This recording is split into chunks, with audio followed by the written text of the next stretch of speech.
بسم اللہ الرحمن الرحیم۔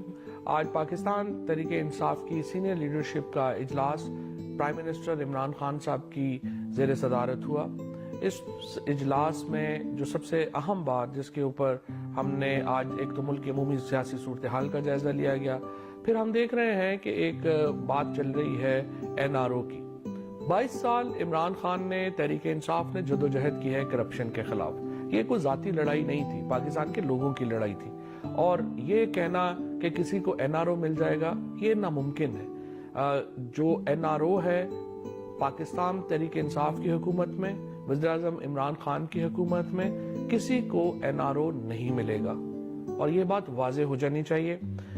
نہ ڈیل ہوگی نہ ڈھیل ہوگی، اور وہ تمام لوگ جو بدعنوانی کے مقدمات کا سامنا کر رہے ہیں ان کو یہ جو مقدمات ہیں ان کو قطعی انجام تک انشاءاللہ ہم پہنچائیں گے۔